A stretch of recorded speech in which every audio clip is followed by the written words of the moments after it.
Kuala Lumpur is located in the west of peninsular Malaysia. It's the bustling capital city and a true melting pot of cultures, with the majority of the population being Malay, Indian, and Chinese. For this reason, Kuala Lumpur enjoys incredible diversity, which can be seen as delicious cuisine, iconic landmarks, and modern skyscrapers mixed with colonial architecture. Prime Minister announced tighter restrictions for 5 states and the Federal Territories, including the capital Kuala Lumpur. A third wave of coronavirus infections has shown no signs of slowing down.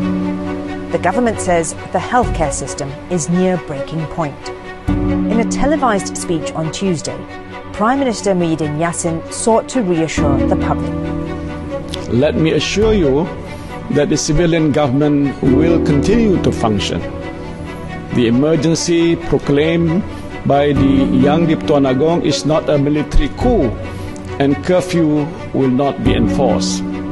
King Sultan Abdullah Sultan Ahmad Shah had in October rejected Muhyiddin's request to declare an emergency, deeming existing laws sufficient to curb the spread of the coronavirus. Since then, the number of cases has increased 5-fold, but not everyone views the emergency as a necessary.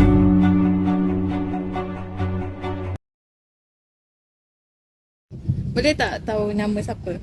Okey, nama Muhammad Aikal Shah, boleh panggil Aikal. Fakulti mana? Daripada Fakulti Api. Pernah tak kena COVID? Pernah. Kalau pernah, ada tak boleh cerita tak pengalaman? Pernah kena 2 kali. First time kena masa balik kampung.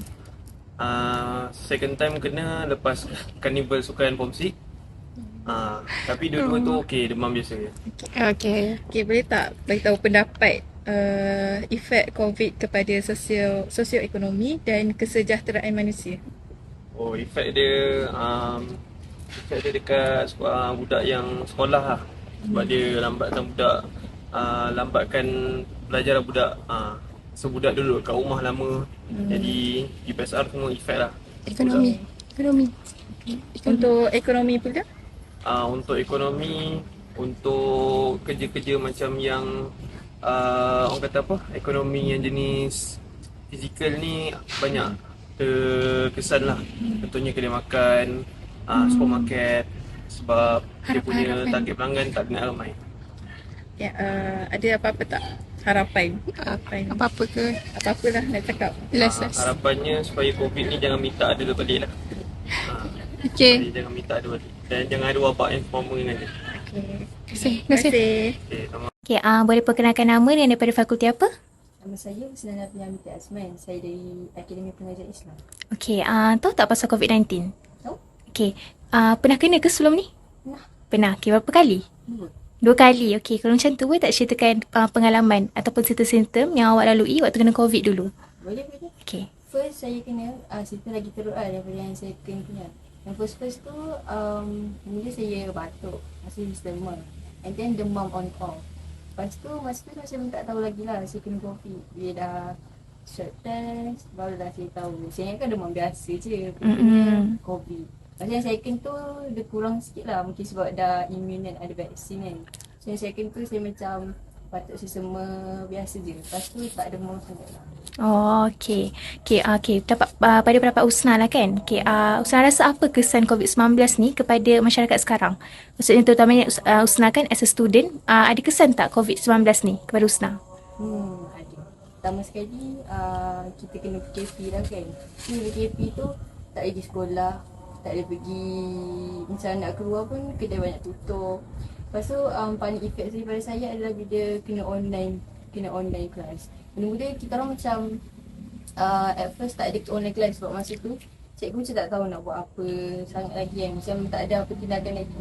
So bila dah macam dah lama sangat quarantine, barulah cikgu start untuk buat kelas online.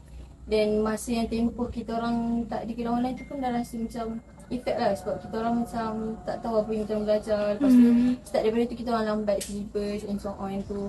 Lepas tu paling yang tu saya terkesan yang tu. Lepas tu terkesan juga bila kena belajar sendiri kat rumah.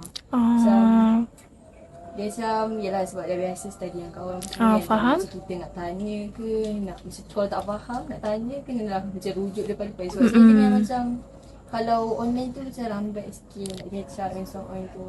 Lepas tu macam saya ada baca dah juga pasal ekonomi negara kan. Macam peniaga-peniaga ni diorang banyak lah macam komplain pasal PKP ni menjejaskan diorang punya ekonomi perniagaan diorang. Which is diorang tak dapat nak keluar, nak berniaga. Lagi-lagi macam peniaga-peniaga yang biasa kan, yang dekat tepi jalan tu. Macam saya rasa dia bila efek dekat diorang punya ekonomi sebuah keluarga atau individu tu, dia efek kepada ekonomi negara juga.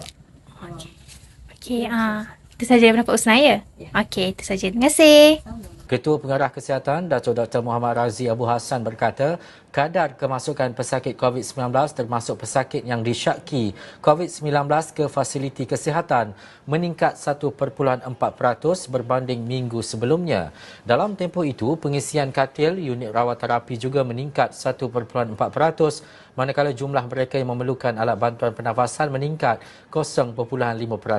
Sebanyak 26 varian Omicron baru dilaporkan, terdiri daripada 21 kes variant of concern dan juga 5 kes variant of interest.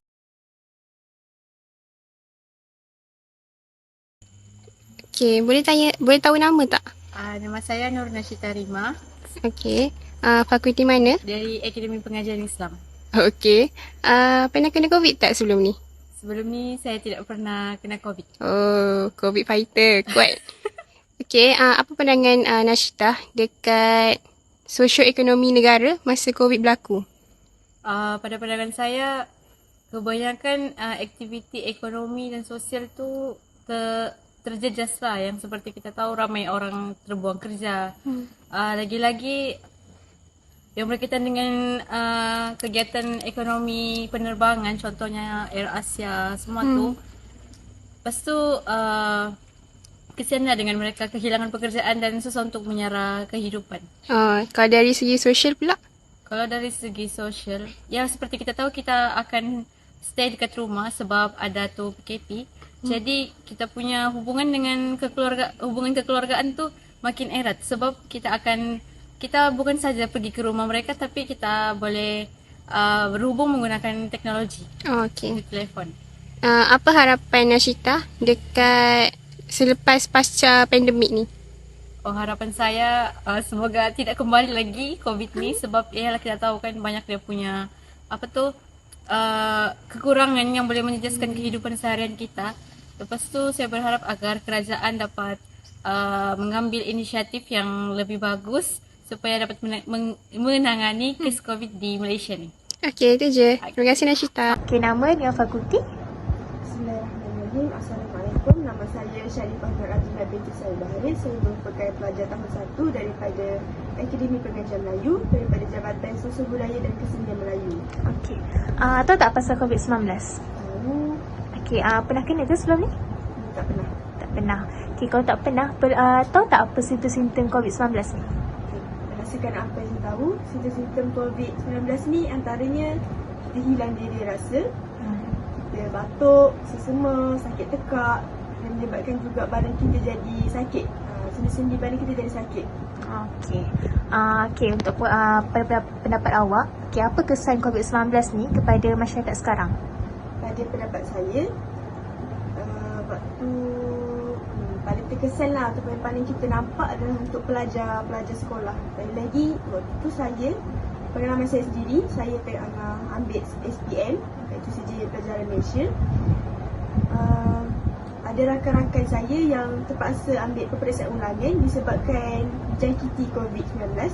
Masa sama juga sebelum kita orang menghadapi peperiksaan SPM, kita orang terpaksa belajar secara online, belajar secara jauh dengan cikgu kita orang sendiri dan menyebabkan kita orang, yalah kita tahu kan bila kita belajar bukan berhadapan dengan cikgu kita, untuk faham apa yang cikgu kita sampaikan tu tak sama dengan kita belajar berhadapan dengan dia.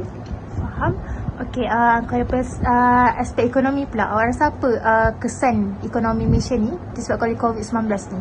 Seperti yang kita tahu, waktu Malaysia dilanda COVID-19, banyak banyaklah manusia yang kehilangan pekerjaan yang menyebabkan je lah, contohnya macam paling terkesan kita nampak yang kerja macam pilot, pramugari.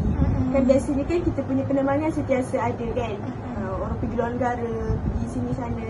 Tapi disebabkan COVID-19 kan kita terpaksa tak dibenarkan keluar daripada kita punya negeri ataupun rumah tu sendiri.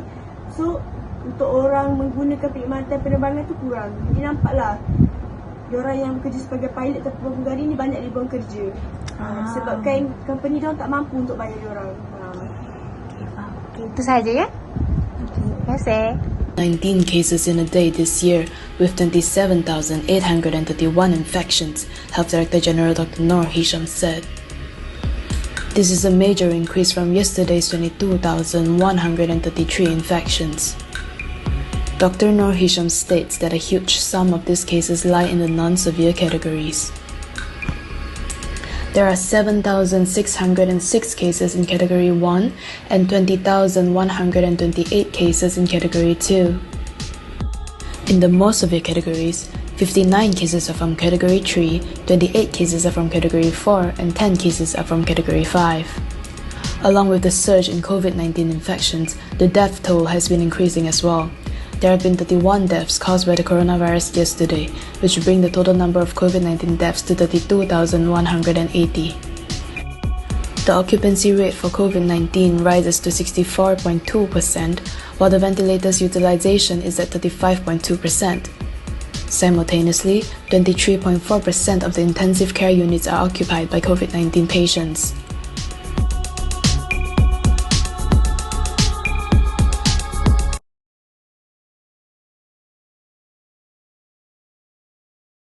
Boleh perkenalkan nama dengan daripada fakulti apa? Nama Siti Sarah dari Fakulti Sains. Okay, awak pernah kena COVID tak sebelum ni? Pernah. Berapa kali? Sekali. Oh, sekali. Okay, boleh bagi tahu tak apa simptom-simptom awak waktu kena COVID? First, sakit tekak.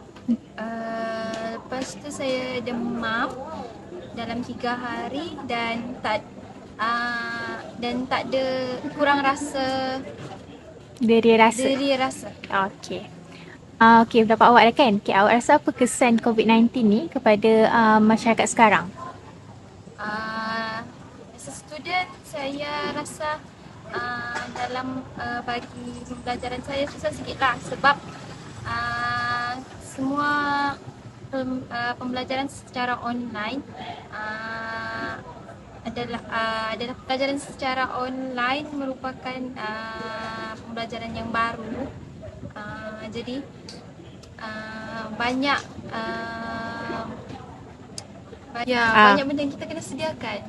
Sebab saya kurang dalam pembelajaran secara online, saya lebih suka belajar dari fizikal sebab lagi mudah tangkap apa yang cikgu ajar lah. Okay, kalau dari segi ekonomi pula, awak rasa apa yang kesan dia daripada COVID ni?